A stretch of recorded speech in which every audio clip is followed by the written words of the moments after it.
ഇനി നമുക്ക് സിമ്പിളായിട്ടുള്ളൊരു ഡേറ്റ്സ് ബ്രെഡ് പുഡിങ് ചെയ്ത് നോക്കാം. ഡേറ്റ്സ് കുറച്ച് നേരം വെള്ളത്തിലിട്ട് കുതിർത്തിയതിന് ശേഷം നന്നായിട്ട് അടിച്ചെടുക്കുക. ഇത് പാലിലേക്ക് ഇട്ട് നന്നായിട്ട് കുറുക്കിയെടുക്കുക.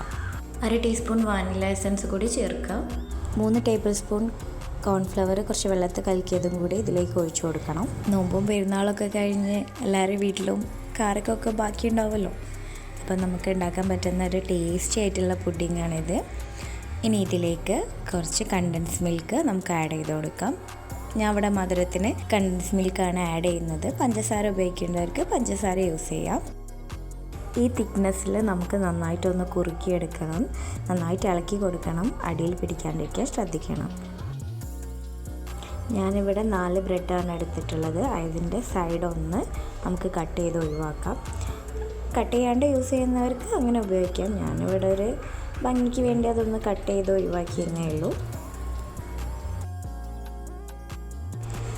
ഇനി ബ്രെഡ് സോക്ക് ചെയ്യാൻ വേണ്ടി നമുക്കൊരു മിക്സ് ഉണ്ടാക്കാം. അതിന് വേണ്ടിയിട്ട് കുറച്ച് പാലിലേക്ക് നേരത്തെ നമ്മൾ അടിച്ച് വെച്ചിട്ടുള്ള ഡേറ്റ്സ് ഇട്ട് നന്നായിട്ടൊന്ന് ഇളക്കുക. കുറച്ച് കണ്ടൻസ് മിൽക്കും കൂടി ആഡ് ചെയ്താൽ കുറച്ചുകൂടി ടേസ്റ്റി ആയിരിക്കും.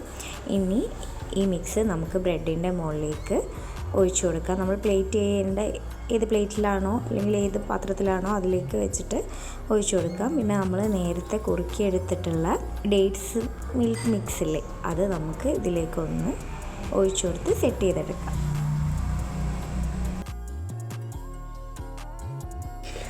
ഇനി നിങ്ങൾക്ക് ഇഷ്ടമുള്ള രീതിയിൽ ഇത് ഗാർണിഷ് ചെയ്തെടുക്കാം. ഞാനിവിടെ ഡേറ്റ്സും കുറച്ച് കണ്ടൻസ് മിൽക്കും കോൺഫ്ലേക്സും വെച്ചിട്ടാണ് ഗാർണിഷ് ചെയ്യുന്നത്. ഇനി ഇത് തണുപ്പിച്ചെടുക്കണം. നന്നായിട്ട് തണുപ്പിച്ചെടുത്താൽ നല്ല ടേസ്റ്റാണ്. ബ്രെഡ് നന്നായിട്ട് സോക്കായാൽ ഒന്നും കൂടി ടേസ്റ്റിയാണ്.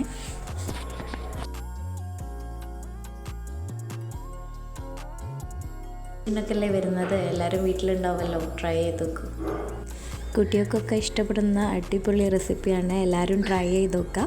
ഇഷ്ടപ്പെട്ടാൽ ലൈക്ക് ചെയ്യുക, കമൻറ്റ് ചെയ്യുക, ചാനൽ ഒന്ന് സബ്സ്ക്രൈബ് ചെയ്യുക.